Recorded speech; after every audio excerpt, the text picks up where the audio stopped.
जी नाज़रीन, हाज़िर आहियूं नेशनल ऑनलाइन न्यूज़ अलर्ट सां। रतो दरो खां इरफान हैदर अब्बासी जी रिपोर्ट ॾींदा हलूं त माहौलियाती गिदड़ाण खे घटाइण लाइ रतो दरो में समाजी तंज़ीम लसवा पारां शहर जे मुख़्तलिफ़ हंधनि ते ॿूटा पोखिया विया।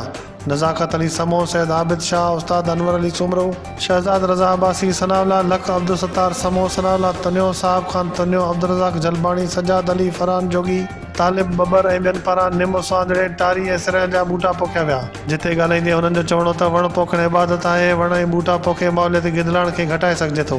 शहर खे सरसब्ज़ करण लाइ कोशिशूं वठी स्कूलनि, कॉलेजनि, ईदगाहनि समेत तफ़रीही मार्गनि, रोडनि जे ॿिन्ही तरफ़नि खां वधि वण लॻाया वञनि त जीअं इलाइक़े में गर्मी पद खे घटाइण लाइ ऐं माहौलियाती गिदड़ाण ते बि ज़ाब्तो आणे सघिजे। हुननि चयो त असीं उमेद करियूं था त शहरी असांजी हौसला अफ़ज़ाई कंदा त जीअं शहर अंदरि 500 वण लॻाए शहर जे माहौल खे बहितर बणाए सघिजे।